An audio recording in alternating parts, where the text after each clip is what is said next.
Hold Oh, on. good. What is happening? Oh, is that correct? Is that correct? You know what? One of these is correct. That one's correct.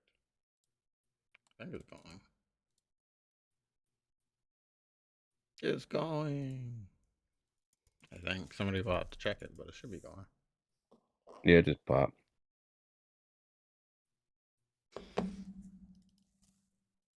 Did it really? Yes, sir. Says we are of the live. Arms crossed. You say arms crossed? Yeah. Sitting with the defensive Look at posture. Roger. Roger's on Oh. business mode. I can't even hear him. Oh, there he is. Yeah. He's being very secretive of his location today. Nah, the Summer Game Fest sent us trip out to LA, but Keith Oh, only yeah, I wanted to bet. climb. Yeah. Well, I just enjoy my stream. Huh. Roger went out there as our ambassador. So I see no other invite was tossed in anybody's way. I see. No, it was in Okay. the email. Roger's our overseas contact. So he didn't wanna- went out to LA and decided not to invite the rest of us. Okay. It was in the email. Mhm. In the email.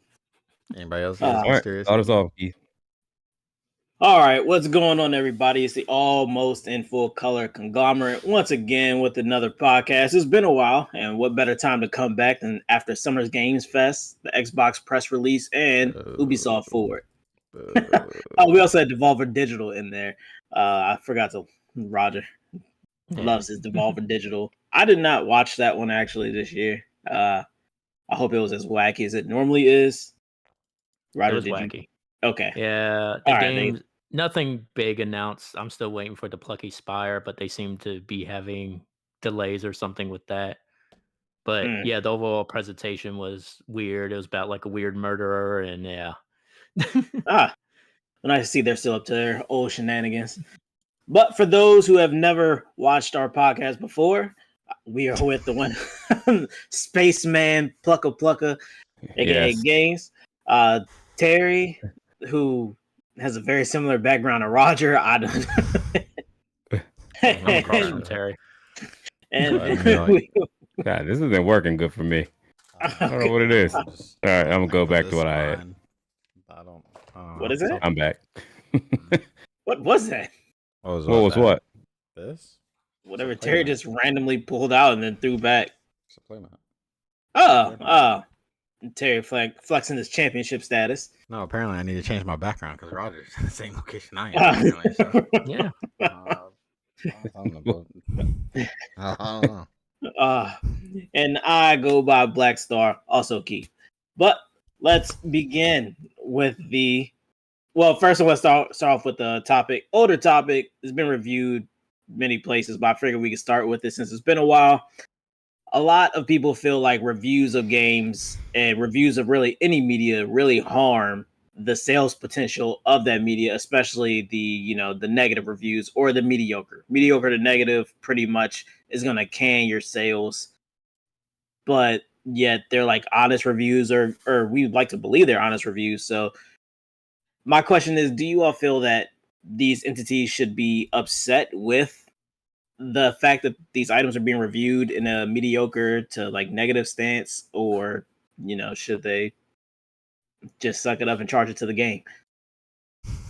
I mean, there's nothing you can really do about review. I would assume that all the people, I guess, who are getting reviewed, I mean, obviously they are very welcoming to it because they send out free products to all the big players when it comes to reviewing stuff. So obviously they are already like very open and willing to have their products reviewed, their games, whatever, or else they wouldn't give them away for free. And a lot of times they bring people in, to see the final product before it even hits. So, that they have ample time to get all their reviews in place so that they can come out, like a day or two before the product actually launches. So seems like they're willing to bet on, that their product will be reviewed favorably, which I don't see anyone creating anything thinking that their product won't be good. I mean, obviously, usually the plan is to release a great product. So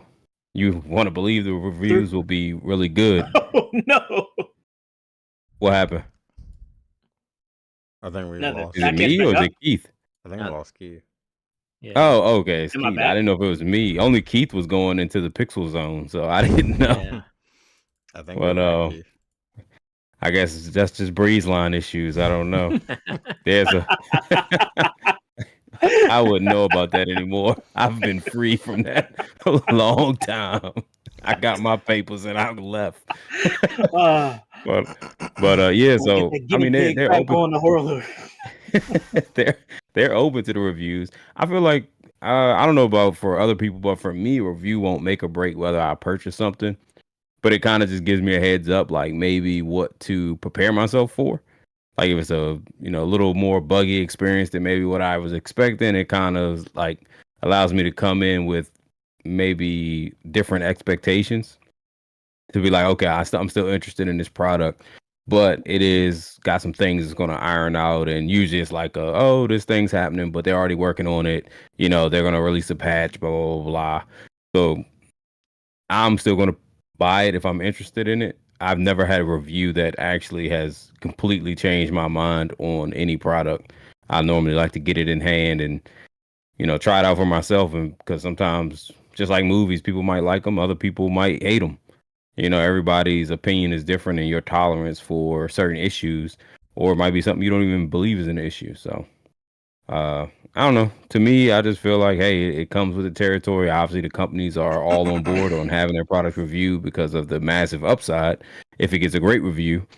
So yeah, maybe like Keith said, they just kind of charge it to the game if they get a bad review. Yeah, I was about to say, to me, I don't know if the reviews are as big. I guess, and since it is a review, it's more like the content that comes out now. I feel like it's what people are adding to YouTube, Twitch, and all about the game.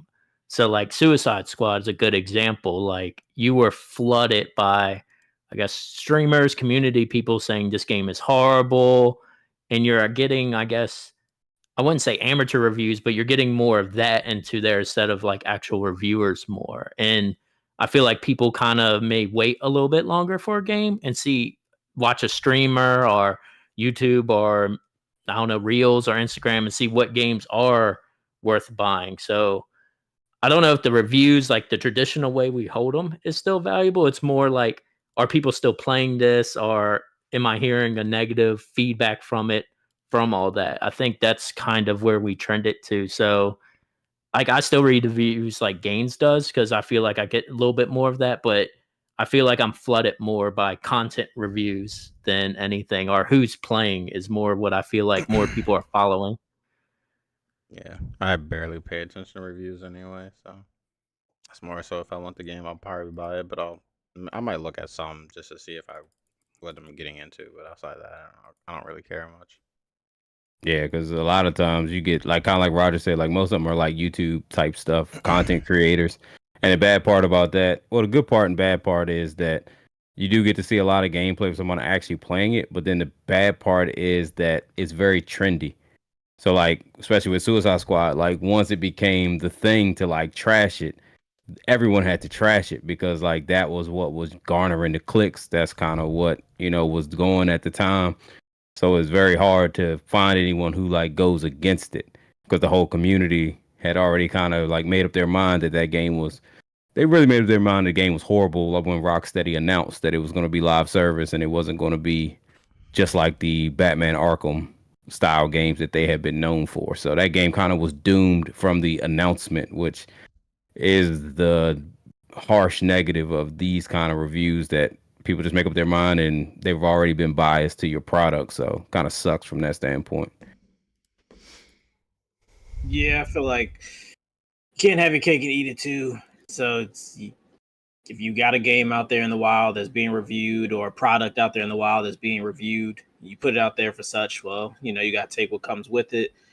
And for some of these devs, like they're putting out, stuff that's kind of predatory in a way. So people are calling out microtransactions and things of that nature. It's just, hey, like you should really get QA testers back in there and really to tell you, no yes man, just someone there who's going to give it to you straight about your product and how it will be perceived by the public before it goes out there. Because as a great creator of Super Smash said, if you put out a bad game, they gonna remember that shit forever. So like you can't take it back once it's out there. So hey, like you got to just make sure that you're confident in what you're putting out there, and don't cry when it comes time for the chickens to come home to roost, because it's too late. It's already out there, and once it's the internet, it's permanent forever. Yeah. I don't know how long the internet goes on for, but for now, it does not seem like it's giving up anytime soon. So, Summer's Games Fest just concluded. What was that? Friday went down. And so done with. We've had a few days to kind of digest what happened. Some of the big things that were shown off were Phantom Zero.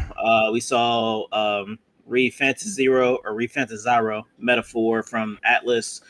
Monster Hunter Wilds, Black Myth Wukong. Yes, that was there. I almost blurred Metal Gear Delta, but Metal Gear Delta was shown as Xbox. We'll get into that later. Oh yeah, the true system. But they said before they even came out, temper your expectations. It's pretty much going to be check-ins with a lot of games that have been shown off. We don't really have any big reveals.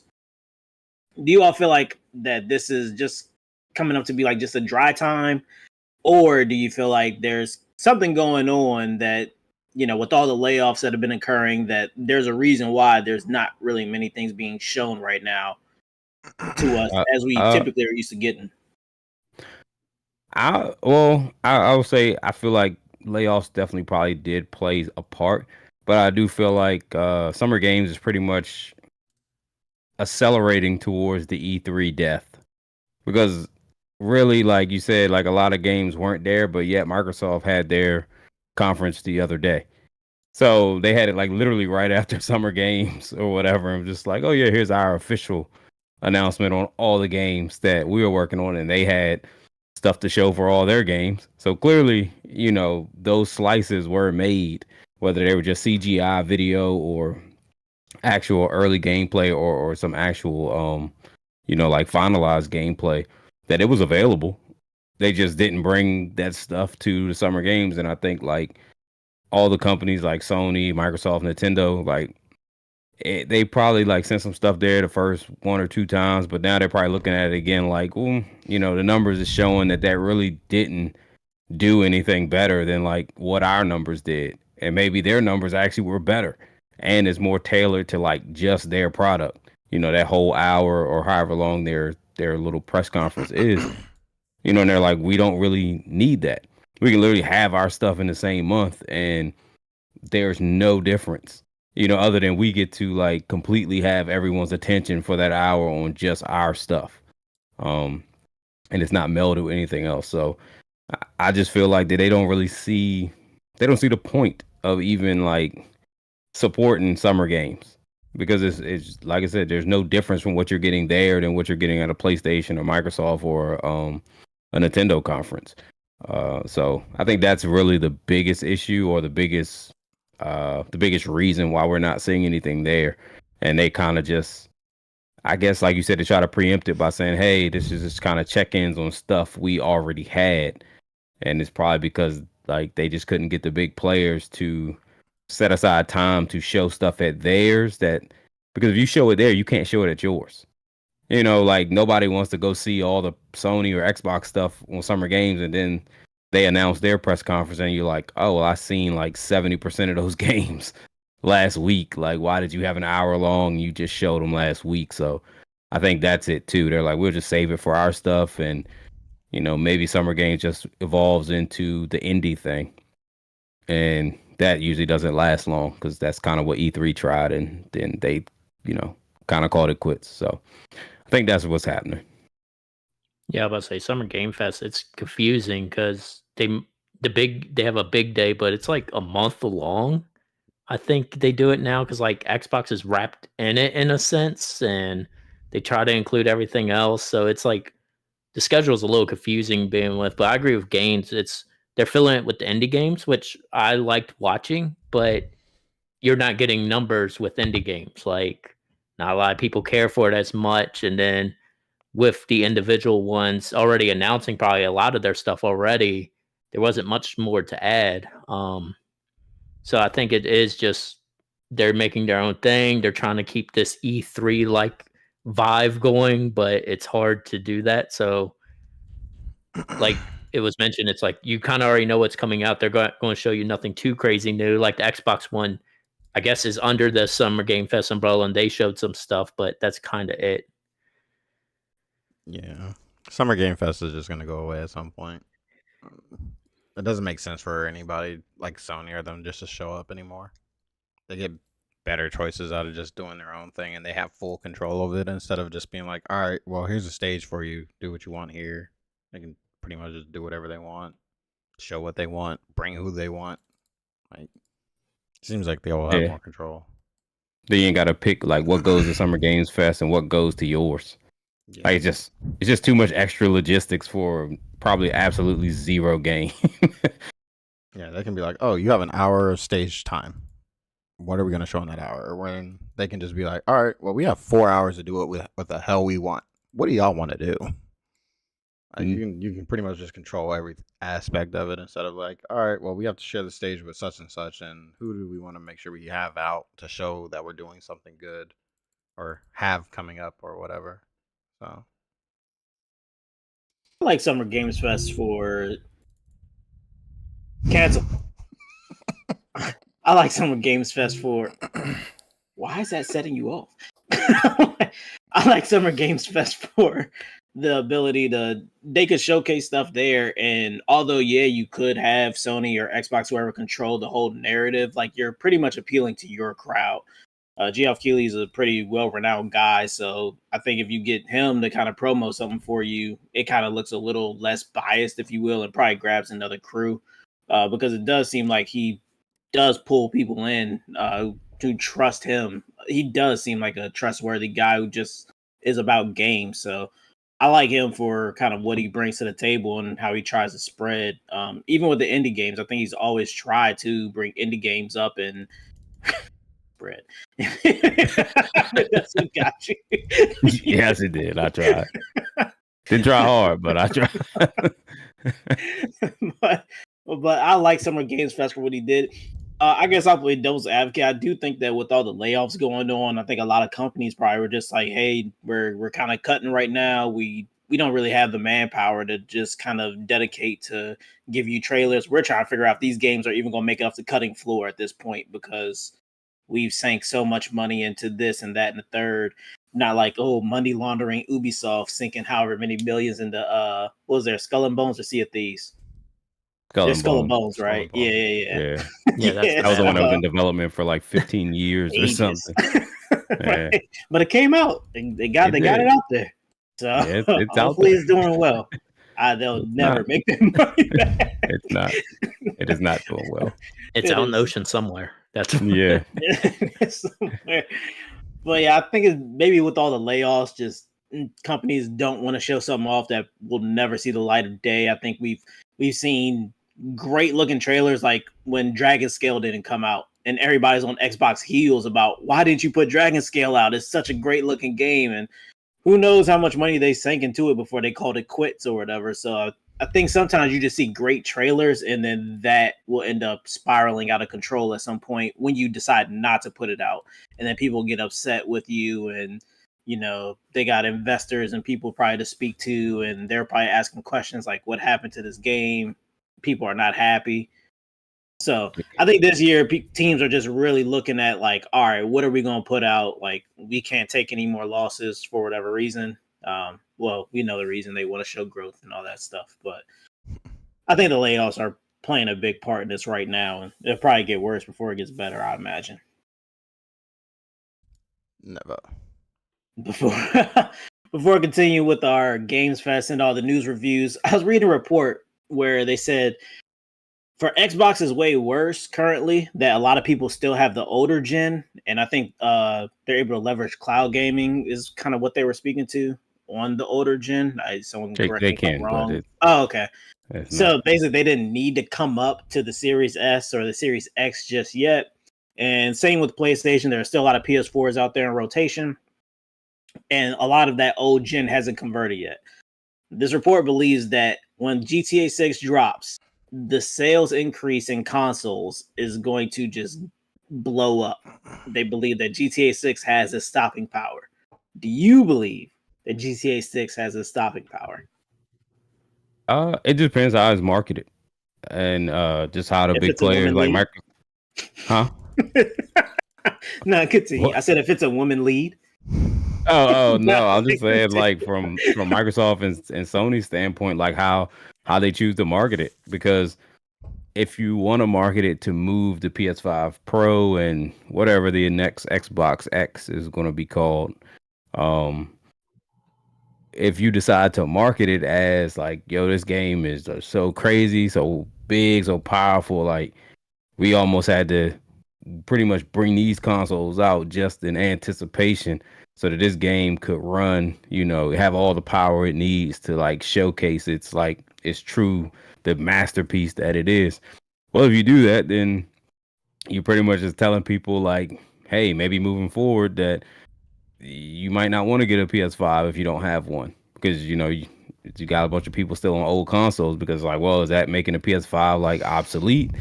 So it's always like that weird thing of like, it seems like with the PS4 generation and the Xbox One generation that we all bought into like that Pro model.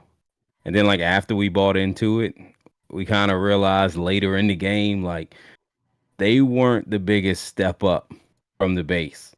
Like we really didn't get, was it really $400-500 worth of money, of improvement? Probably not. So I think they're still dealing with this issue right now of like they want to show a lot of growth or a lot of potential on the new consoles, but then again, they're like, well, we don't want to just destroy sales on our own old consoles either. So it's just a weird like I don't know, it's a weird back and forth of like you want them to be really good, but you don't want to be too good because you still want to move the other ones. And now people are like saying like, okay, well, how much better than the PS5 is the PS5 Pro going to be? Like, am I going to do 4K 60 yet? Or is it still going to be like maybe 1440p 60 with like very little to no ray tracing? Like, what is this big jump? I mean, I guess PlayStation is planning on reintroducing 8K with the PS5 Pro, seeing as they removed the 8K. Well, they removed 8K from the PS5 box now. So now all PS5s, they don't sell with the 8K logo on them anymore. So I'm guessing that's why they did it. I don't know.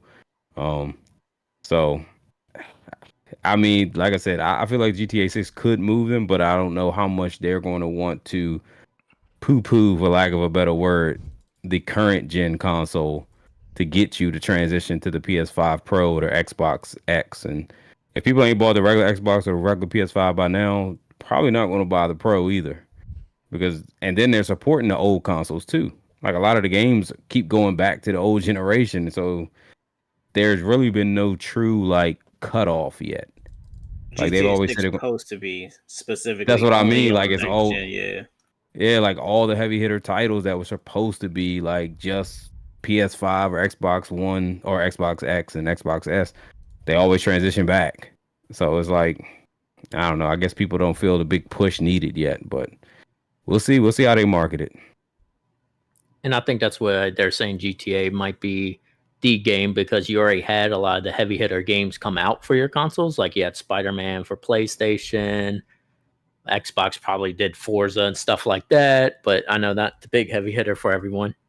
But all their like main IPs have come out, and yet you're still struggling trying to get people over.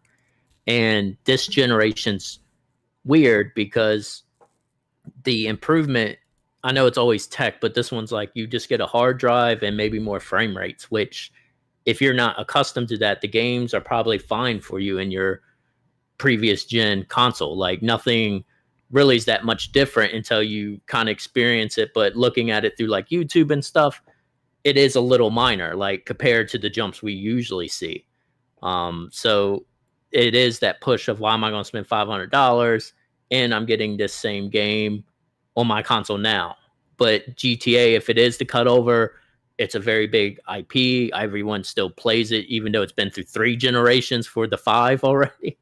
GTA 5. So I think that's why they're looking at it, because everything else hasn't really pushed it yet. And this is kind of what they're banking on. I know they have other IPs coming out, but this would be the, like, if we can't even push a new console for GTA 6, something's wrong. Yeah, I don't know what it will push after that. So have they made the announcement that, like, it's official? GTA 6 is only current gen consoles? That's what the current rumor report is. That Oh, that's just a rumor. Yeah, apparently people said that they've kind of seen or talked to the developers, said that they couldn't put what they're doing on the last gen. It'd be like Cyberpunk all over again. Basically, they put it out on the last. They gen. still put Cyberpunk out there. They did put it out there. And Cyberpunk was terrible. They still put it. Wait, they put it out there on the old gen, and Rel liked it. Yeah, he didn't even realize he's playing at 18 FPS. He liked it after the update, so I thought. Yeah, after the updates and they stabilized on the old gen, it ran better. But even still, like, they had to like gut out cities, so like a lot of NPCs weren't even like walking around doing stuff on the old gen. Yeah, the old gen version is horrible. Yeah, I'm just wondering because, like you said, there's more people on old consoles than there are on the new ones. So when you made that decision that you're not going to reach back to them, and this is only current gen only, or PS5 Pro, Xbox, whatever, if it comes out kind of in line with those releases, you are cutting off a massive sales base with the hopes that they spend basically $500 to spend $70 on GTA 6. So basically, you want them to spend about $600 to play GTA 6. That's the only bet you have, or you lose out on, I don't know, maybe half of your base. And that don't even count the other half. Not everyone with a PS5 is going to buy GTA 6, no matter how big of a game it is. You never get 100% sales of your base. So, and all that money that went in GTA 6, the budget for that game has to be hundreds and hundreds of millions of dollars. They need to recoup it. So, we'll see. They will. Yeah, no. Not if they don't put it on the old gen, and people have to buy a new one. So it's like that's going to be the hard part. They might. But then again, they have the microtransactions too. So if it sells like the online sold for $5, then yeah, because that's where they really made all their money. Is on GTA Online. So that probably will, like you said, that probably will get all their money back and then some. Yeah, people were probably just too burnt from the whole buying the PlayStation 4 Pro. There was no point to it. Like, I'm pretty sure all of us did the upgrade and then realized it was like worthless. Well, maybe not Roger. I did not. No, Roger didn't get it.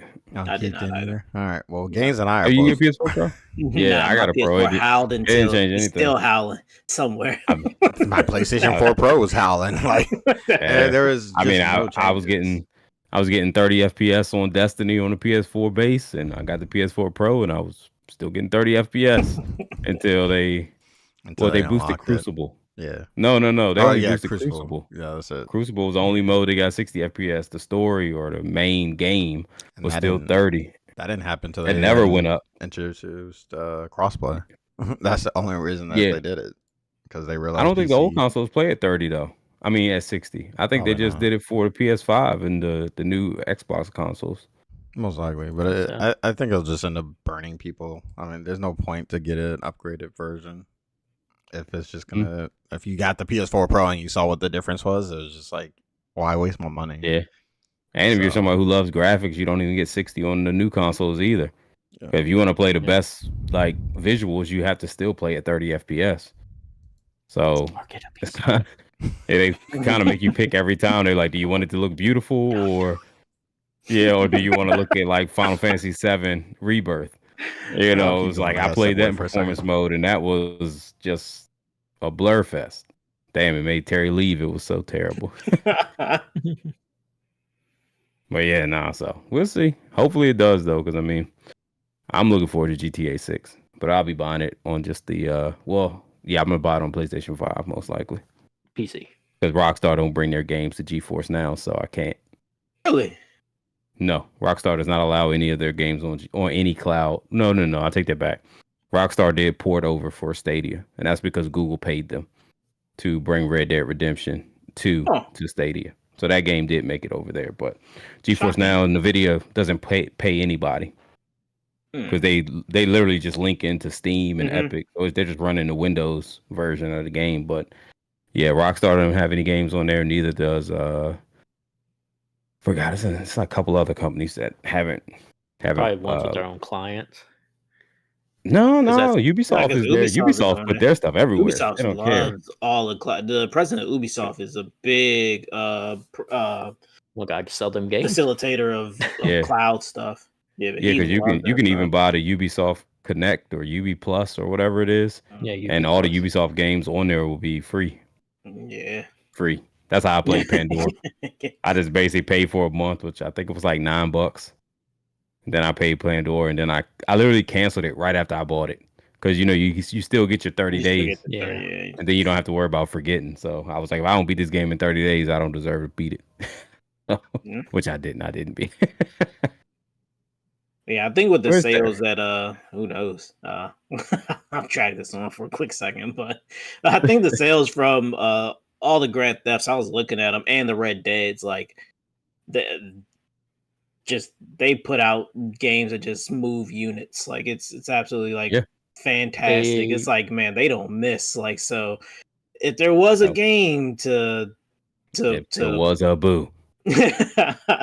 if there was one though to make people go from the Xbox One, it's Xbox One, right? Xbox One and then the PS4 to jump over to current gen, it definitely is the one to do. I know they're Yeah. putting out that bully game as well, but I know that's not gonna move people at all. People like the but- bully game, but it's a little more niche. That's a cult.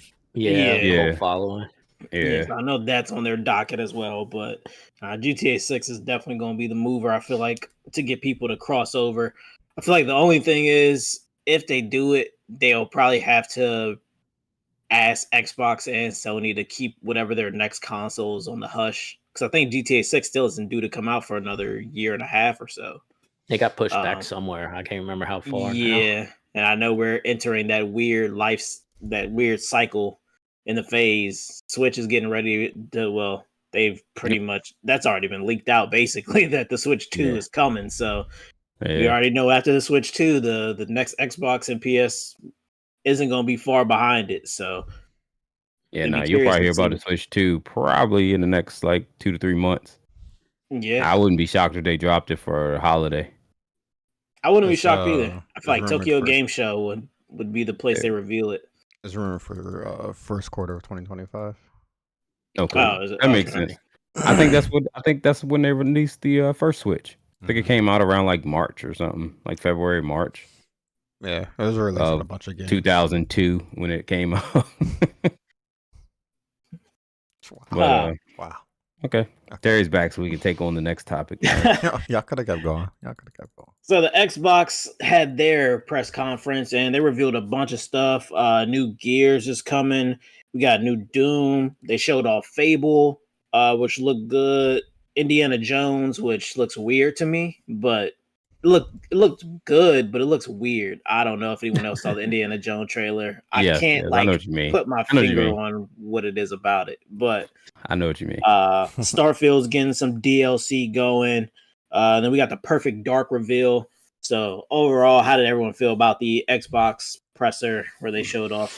They showed off more. If anyone likes something that I missed, just blurt it out. But how did everyone feel about Xbox presser? Xbox is terrible. That's all I gotta say. Yeah. Yeah, no, I mean, I enjoyed their press conference. I kind of knew they were going to bring a lot of heavy hitter titles. The only one that was I really won't associate with them is the Metal Gear Solid Delta or Metal Gear Solid Snake Eater, whatever you want to call it. Because I'm sure that's coming to PlayStation. That's very weird, but I mean, hey, it is what it is. But yeah, no, I knew they were going to have some heavy hitters because even though Xbox has been like kind of in a drought when it comes to games, like this second half of the year is like when they've been like positioned to really push out a lot of titles outside of Fable, because Fable's not coming out till next year. But like this back half of the year was supposed to be like Xbox's time to finally push out some games, especially with Call of Duty coming. Because I mean, that's going to, speaking of games that move, that is going, especially with the way that joint showed. Oh man, bro, that game is going to be crazy. But yeah, no, I was happy with it. I was shocked to see a Gear 6. I was happy, but yeah, shocked. I wasn't expecting Yeah, that. yeah. I didn't expect to see Gear 6. I'm kind of wondering who those two characters were. I don't know if there's like Marcus Phoenix' son or something, because That's what I was about to ask because I never he had played Marcus. He had Marcus's like ears around his neck. Like they use those for the dog tag. So clearly Marcus has died. But spoiler. But 5. but yeah. So I don't know who he is to Marcus. I assume his son or something. But yeah, no, that looked good. Obviously, I'm very happy with how the Metal Gear Solid looked though, because the first trailer for that, I did not like the facial model of Snake. He just looked weird for whatever reason. Like it didn't look right. But when they showed this one, it looked good. Like it looked like what I expected it to look like the first time. And they kind of did the whole Twin Snakes thing from when they put part one on the GameCube, when they merged it with basically the engine from MGS2, which completely broke the game, but because it wasn't built for that type of movement. But it seemed like they did the same thing with Snake Eater. So hopefully they tweaked the game so that all the new mechanics from like Metal Gear Solid 5 and 4, all those movement styles that they've reintroduced to 3, it doesn't completely break 3, because that's what plagued Twin Snakes, and people really didn't like it that much because it made the game overly easy, because you had the main mechanic was aim down sights. You didn't have that in MGS1, so like it was always like a top down view, so you could never see too far in front of you. So that's what kind of made the stealth aspect there, because you didn't know what was around a corner or what was out in front of you, for the better or worse. But being able to look down the sights, you could see everything, and it just made the game a cakewalk. So hopefully they fix that part. But yeah, but other than that, I'm definitely looking forward to Fable. I've just played Fable last year, I believe I replayed Fable. Something Fable like that, 2. yeah. Mhm. Yeah, it was either 2 or 3. I think it was 2 though. So I'm 2. looking forward to the new Fable. That should be really fun. But yeah, hopefully the games they turn out good. I was impressed with what they showed off. The fact that Xbox is in a bad spot. Like I don't know how much the games are gonna help them, but it can't hurt. So Yeah, it can't hurt. Okay. I mean, with them games coming day one Game Pass, besides Metal Gear Solid, of course, that should show you basically, especially Call of Duty day one Game Pass. Like if Call of Duty don't bring a ton of subscribers to Game Pass, both on PC and console side, like that's gonna be tough, because if that game don't bring people to your service, like it's I don't really know another game that would. So, but we'll see. I haven't finalized my loose math yet, but the amount of subscribers to offset the amount of sales. Next podcast, I'll have those numbers, but it's substantial. Well, you gotta think they get all the microtransactions. Yeah. I mean, yeah, I guess people They own justify Activision. I didn't pay, the Yeah. full 70 or 100 or whatever version. But I mean, they're They're getting getting cross-gen microtransactions from all the versions. consoles, Yeah. everything. So it's like that's the beauty of it now. Like everything that game is gonna sell, like they make money from. So even if it doesn't sell much, on Xbox, or sell, because you just be downloading it, if it sells millions and millions of copies on PlayStation, they still make a ton of money off of it. So NPC, yeah. yeah, and PC. So, and then the next Switch. So the next one's coming to Switch. So that'll be a whole new marketplace to dig money out of. Yeah. Well, yeah, for me, I guess I like that we hit the Game Pass. I don't know, like I don't feel like Microsoft is like winning in the games, but if you have the service, it was real nice to see like, okay, I'm gonna get Fable. I know I probably wouldn't have bought the remake, but I'm getting that, Gears of War, and Call of Duty. So it's just like you're kind of watching, I'm getting a good library. A lot of the games did look impressive. I liked how Call of Duty looked. I usually don't buy Call of Duty, so like I said, I link it to Game Pass of, hey, I'm getting it for free, the base game. I know I'm not going to spend microtransactions, but that would be a kickstart for people. Probably helps Xbox of, hey, I didn't pay 70 for this game. I'll dump 40 into all the extra stuff now, because now I basically have a free game. So yeah, with Fable, I like that a lot. Perfect Dark looked interesting. I'm kind of liking the time for some of the remakes coming out. It seems like you can kind of tell the story new and refreshed and not have to go back to the N64. So it is good to take that. You bring in your old fans. I don't know how many old fans still play games. That's an interesting number, but you are introducing a new fan base and updated graphics to kind of do unique things. And Perfect Dark, I remember the see-through wall sniper, so I'm sure they're going to have a lot more tech that they can do now.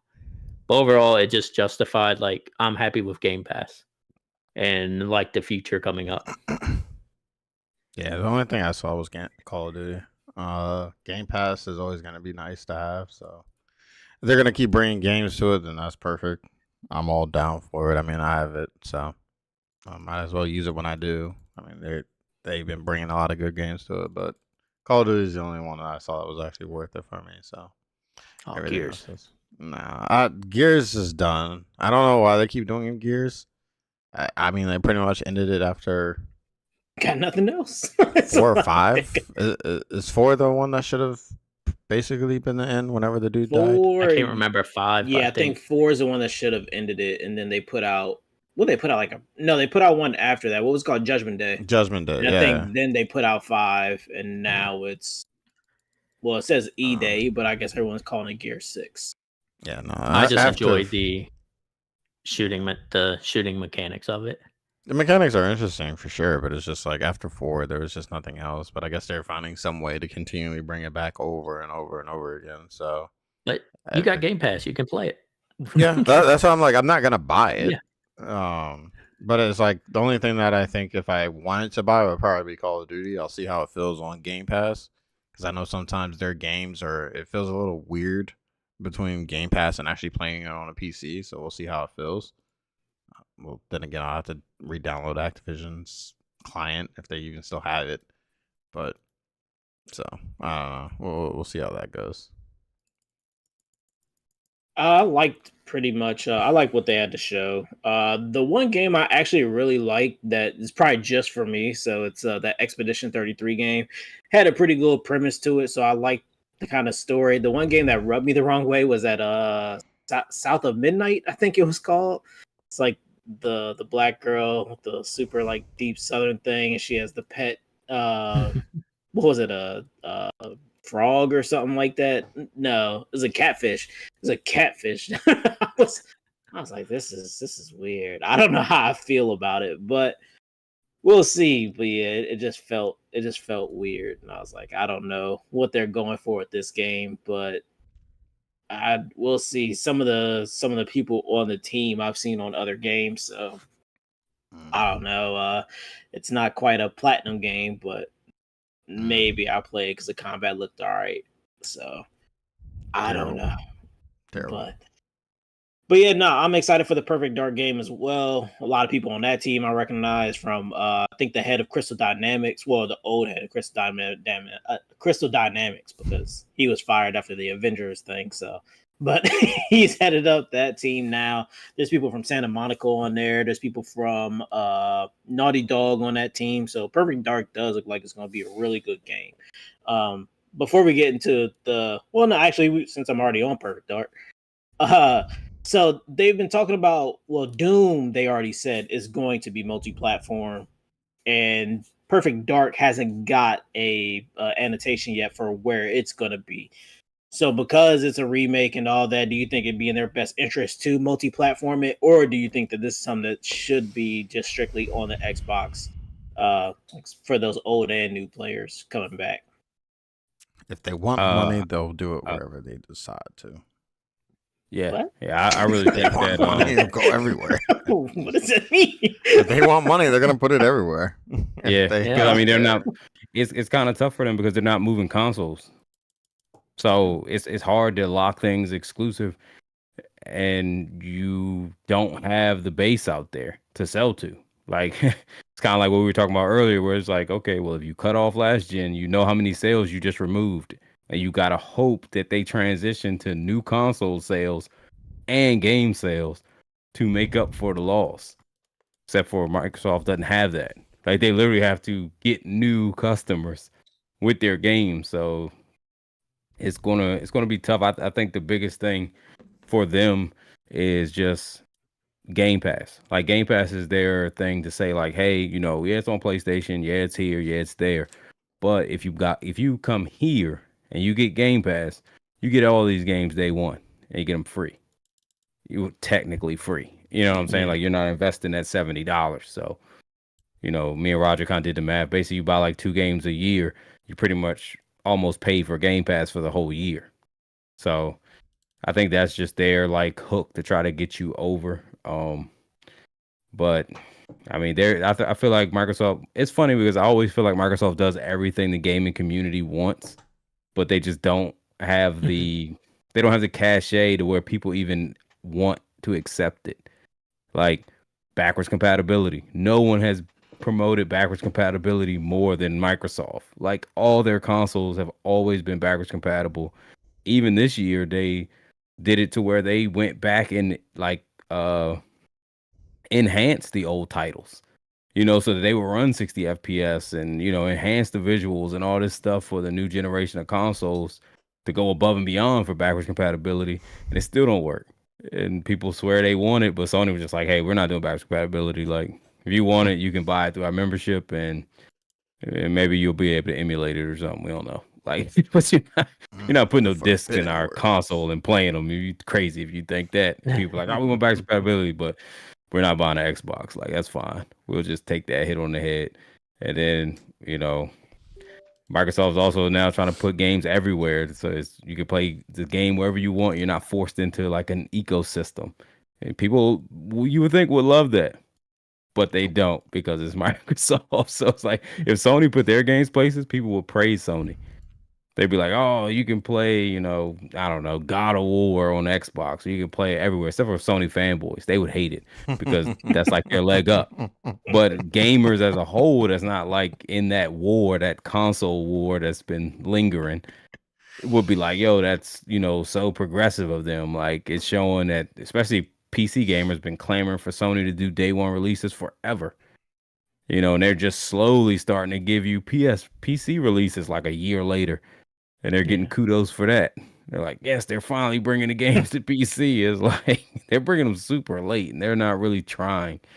I guess they got a backlash with Helldivers, but that's a different thing. That was an interesting one.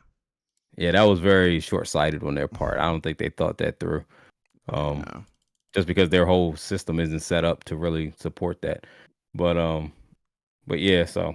I mean, I guess we'll see. I don't know. I feel like I got off topic there, but I feel like Xbox hasn't had the continued longevity that like Sony's has with their exclusives. So like if Halo kept hitting but people were getting upset with Gears after a while. People were getting upset with Halo after a while, and Sony just had the luxury of being able to continue to hit with their exclusives, even like Ratchet and Clank, which isn't like one of their big hitters, but pretty much each one of those were pretty well received by their community. So pretty much when you're at pole position, like Nintendo don't got to do that. It's like, we'll give you your Zelda. Here you go. Well, we ain't doing cloud, nothing. We ain't upgrading no internet. You going to play Super Smash on the shit friend code.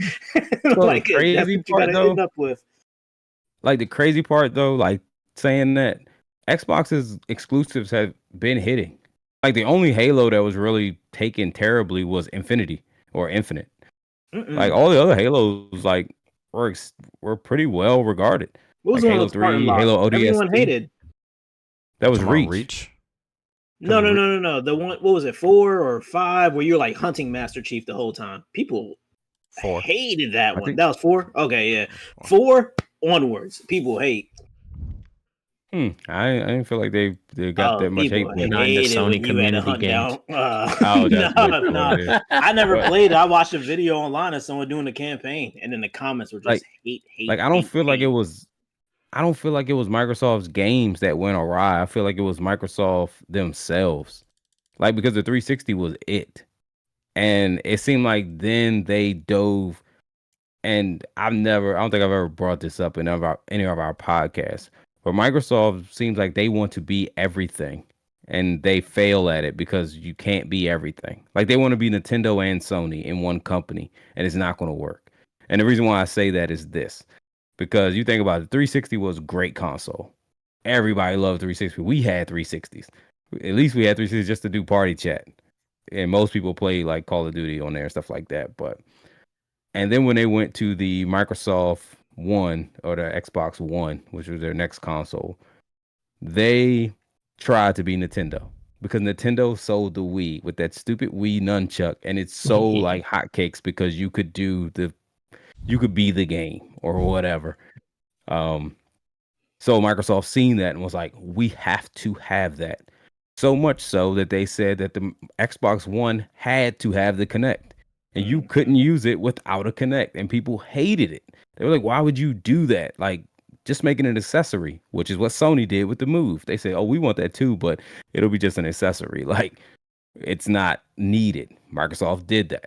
Failed tremendously. And then they did the whole disc, what was it? Where you couldn't play used games. I forgot what it's called. Oh, like Yeah, DMR Sony or let them something. jump out the window first. They released it first, and Sony seen it and was like, guess what? You can do it over here, because it was just an easy thing of like on or off. So it didn't really matter. And Sony immediately backtracked, never even made it seem like they were ever thinking that. When of course everyone knows they were, because these companies go hand in hand with their announcements.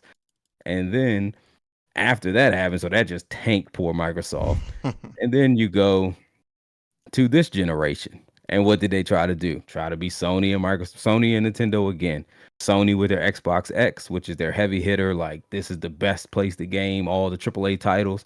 The only reason they released the One S or the Xbox Series S is because the damn Switch could show that you could sell without having top tier graphics, and this was a cheap alternative to the PS4 and the Xbox One consoles. Wasn't the best graphics by a long shot, but it was only like $299, and it sold like hotcakes. What did they do with the Xbox Series S?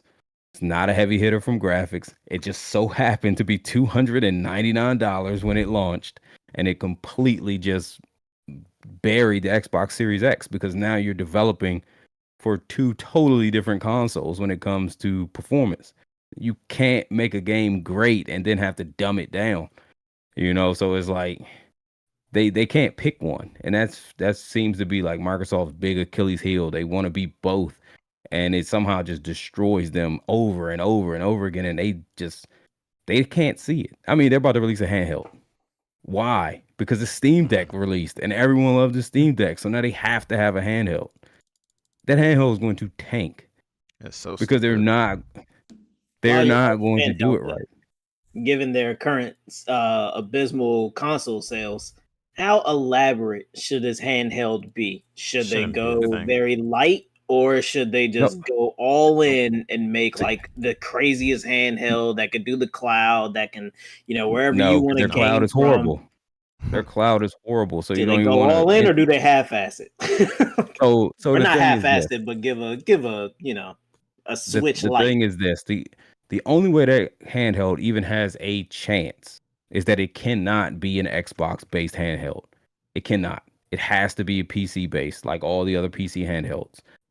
Then on top of that, the only way the PC handheld, Microsoft handheld, is going to survive, you're going to have a bespoke Windows operating system targeted specifically for handheld gaming, because that's what's holding back like the ROG Ally and pretty much everything besides the Steam Deck, is that people hate full-fledged Windows on their handheld PC because it's like bloatware.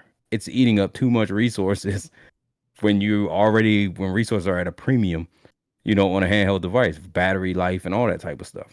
So if they release this handheld, which I believe they will, with just Windows 11 on it, and it's not going to be tailored at all, they're probably going to do Windows 11 and just try to skin it. Basically like what Asus did with their ROG Ally, and you got your, I forgot what it's called, but it's like your Asus locker or something to try to get you away from Windows, but Windows is still running and just eating up stuff for no reason.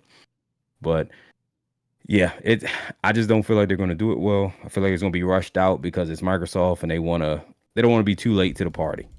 And it's probably going to come out with terrible specs. It's just going to be bad. I don't even think they're going to put an OLED on it. And it might just it's just going to be bad. Look what they did with the Windows Phone. Look what they did with that. Do you remember that thing? Like it's just going to be bad. Like, He has I've never seen a company go so good and so bad and just religiously just do the wrong thing. And it just seems like it can't be that hard. But apparently it is. Apparently it is very difficult to make common sense decisions. But we'll see. He has spoken. I Yeah, think I they was about should to say. go all in. They should make Oh the God, he just wants craziest to bury him. handheld You're a Sony Yeah. fanboy. ever. No. Nah, I think they should make the craziest handheld ever and just make sure that whatever they're dropping next, their next console, that it can like still keep up with whatever that is to future proof it. Personally, You can't. You can't. No handheld is going to keep up with a PS5 or even Xbox X. Like you just don't. Yeah, you but- don't have the power to deliver to the chip. I mean, Even or if you just put a something that can leverage the cloud-based gaming and all that. Their Just- cloud is just- worse than the console. And they The gotta cloud go all tops in. at 1080p 60, and the bit rate is 15 megabits per second. You can't push resolution through that. Go all in games, Yeah. all On or top of the nothing. fact that most of their This is games the are play. online only. Again, that's what I And mean. then They're Bethesda should be everywhere in and they full don't do nothing swing. right. Activision in full swing. Just make sure you play Call of Duty on that bad boy. Just market it. You could play it wherever. Put that Yeah, little you deal they play had with Call of Duty and GameStop. cook an egg on the back of $0 it while you're down. playing.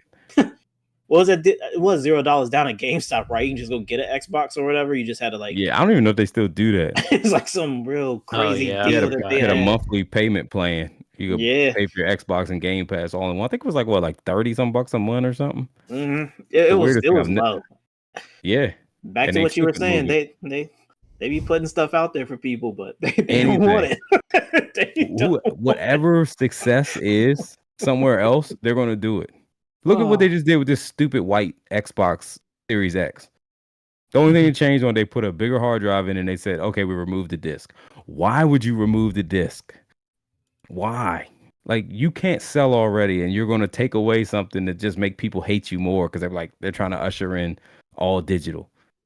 Which, of course, them and Sony are trying to do that. But what do you... But why did they do it? Because Sony has one. They didn't have a top-tier discless console. Boom. There you go. And just so happens to be white. Just like the PlayStation 5. Like, they are freaking Mr. Me Too all the time. Whatever they see, they gotta have it, but they don't know how to do it. Like, they don't put in the brain power to actually make it successful. They just want the product out there, and they just hope people will buy it because we got it too. Project Terry, handheld, the Oh, They stick I in was there. about to say, low end handheld or Not even in I agree with- tier.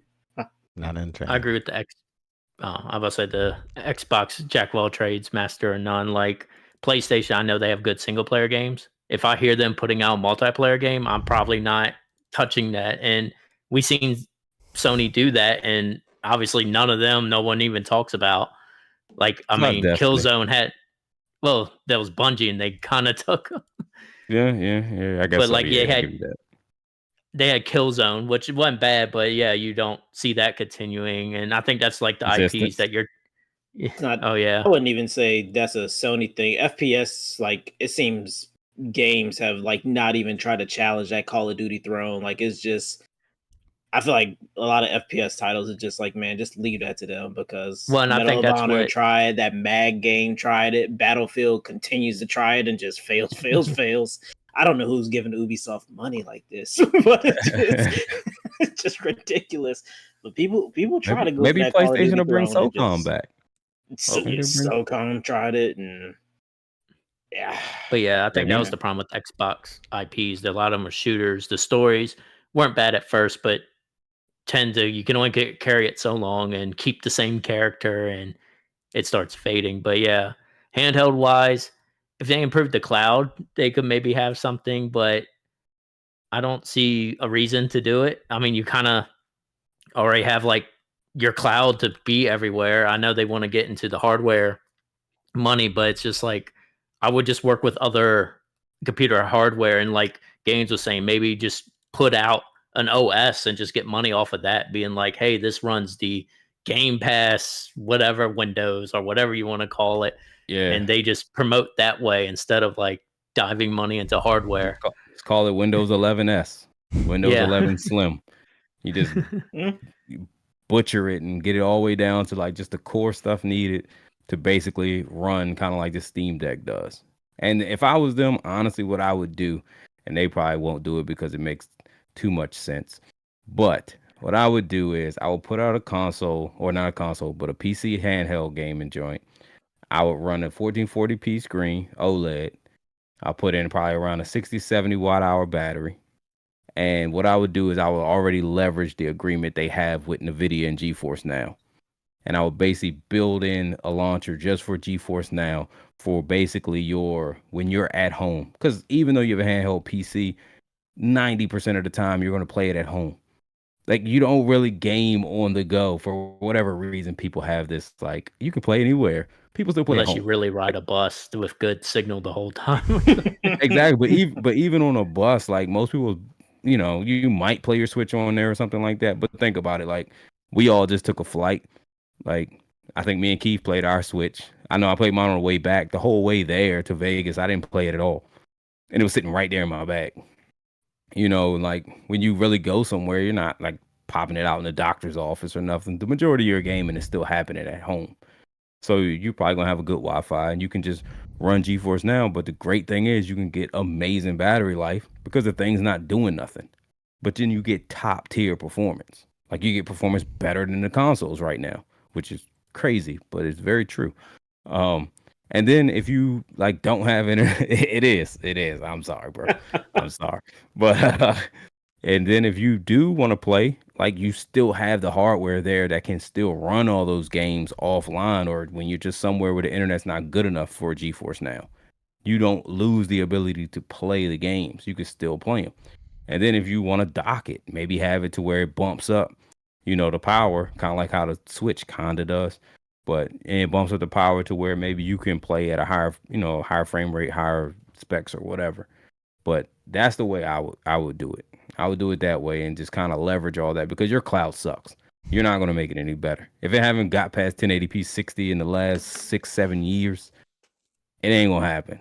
Like, GeForce Now is so far ahead of the game, and it just let them be your cloud provider. And they're buying games through Steam and all that stuff. You're still making sales off it because they're Windows-based games anyway. Like, but we'll see. It won't happen. Don't worry about it. I guess that takes us into our last topic of the day. Halo 1 is set to be remastered once again. It's like No. some anniversary No. thing or something that they're No. doing.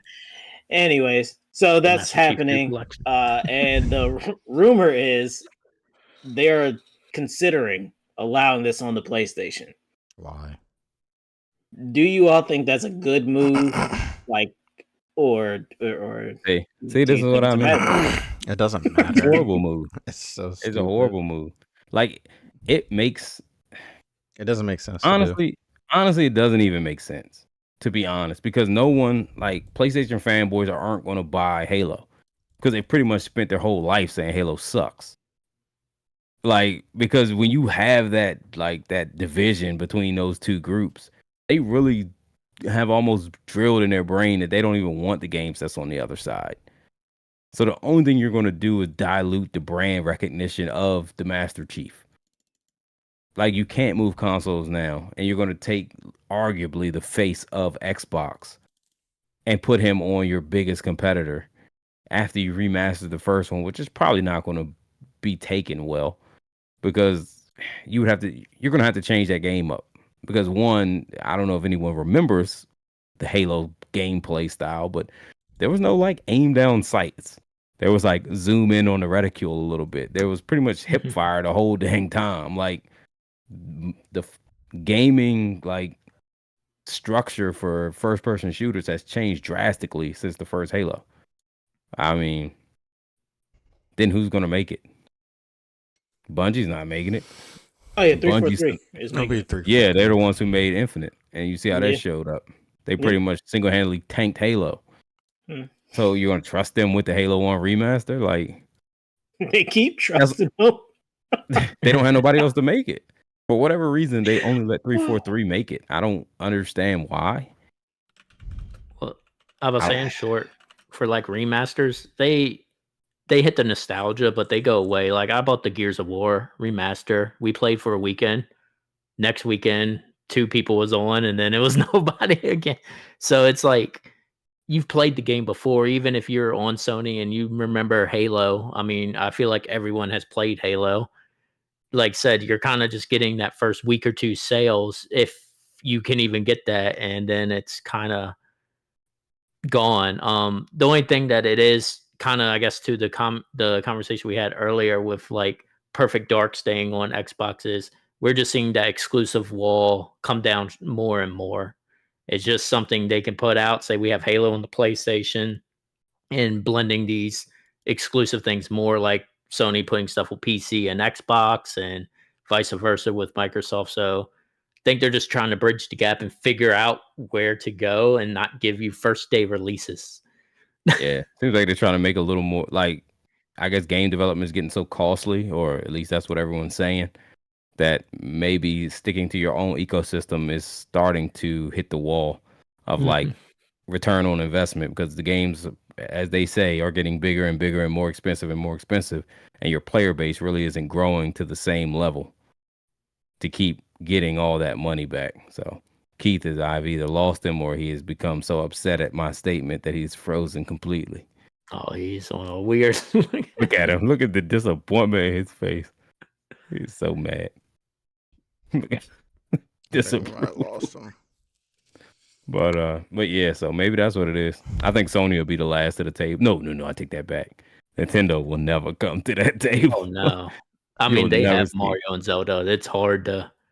You They won't have a see high that price anywhere. tag on that. Yeah. No, well, Mario just went on sale last week, Roger, for $52. I sent Yeah. Terry actually some deals on the Mega Man games. They actually had somewhat decent on that.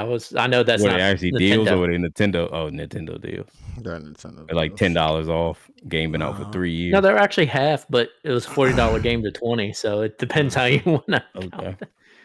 Well, go ahead, send us off games. I think we're not going to Oh, keep we don't back want to do here. game recommendations. No. Oh yeah, we no. gotta do game recommendations. Yep. Go ahead. Yep. Just because What Terry never games? has anything. Oh, Mega Roger, Man. what do you recommend that people try out or play, Oh. or an upcoming game you are interested Oh. in? You The game I've just- been playing is MLB The Show 24 on the Xbox. Let's clarify that. Not fact on the that you- PlayStation. Y'all just skip past my Mega Man comment. Wow. Oh, sorry. Disappointed. Well, I like games, but that's in short. You can play MLB. Good little campaign, fun, entertaining, just something to pass time and doesn't take long. Okay, Terry, what's your game? The Mega Man collection. The Battle Network collection. Oh, I didn't know you had. No, you told me you was playing that. Yeah, or Yeah, it's a you good enjoyed game. the game or You something. can get it on Steam or you can get it on Switch. If you wanna Switch is probably the better bet if you just want to have it on anywhere you want to go. So Yeah, I would assume it can run The costly Switch. good on the Switch. I mean, Mhm. they're like what That's Game a- Boy Advance games. yeah, Game Boy Advance, and then I think maybe DS is one of them. Actually, no, I think it might just be all Game Boy Advance.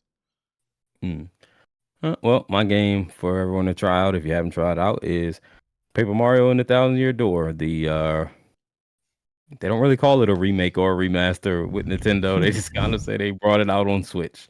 But no, it is a great a great improvement on the first one. I know everyone kind of was upset that they locked it at 30 instead of being 60 like on the original GameCube.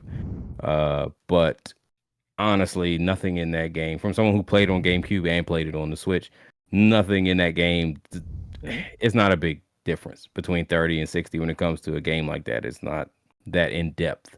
But weirdly enough, Super Mario RPG on the Super Nintendo was 30 FPS, but when they did it for the Switch, they bumped it to 60. And I will say that it did take me like about 5 to 10 minutes to retime everything, because it just feels like a tick faster. So all the timed attacks were like off at the beginning for me. And y'all know how much I've played Super Mario RPG on Super Nintendo. So like that took a little bit to like readjust. I didn't have that problem with Thousand Year Door because I haven't played the one on GameCube over like twice. So it wasn't like something I've played years and years and years of. So it was a lot easier transition. But yeah, game looks beautiful. Still runs great at 30 FPS. And Really looks good on the Switch OLED if you have one of those. But yeah, Paper Mario Thousand Year Door on the Switch would definitely be my recommendation. We have Keith back, so he can give us his recommendation, and then I'll take this thing on out because I've already assumed power, and I'm not not relinquishing it now. I guess I will recommend a game I recently just started playing again, which is Bravely Default 2. Very great RPG. A lot of different jobs and classes, and Difficult you can RPG. dual class. Difficult. So go into Really it good. knowing that the combat system does take some getting used to, but it's very fun and very rewarding, especially when you time things up real nicely. So Bravely Default 2, you can get that on the Nintendo Switch right now. And Well, Steam, I think. And it's it's on Steam. It should be on Steam. One of them is on Yeah, Steam. but I think one is on there. I don't remember which. All right. Well, then that is going to set us off here. Thank you, everyone, for coming in here today. Keith, Roger, and Terry. It's been great having the honor of moderating this debate between you three. I wish I would have been able to speak more on the subjects we talked about. I don't feel like I spoke enough. But yeah, as always, thanks for all the support. Gave you the peace sign a little early there, but thanks for all the support. And we'll catch you guys on the next one. Peace. See what happens when you have Breedless Slime. Yeah, I have rusty. I don't know.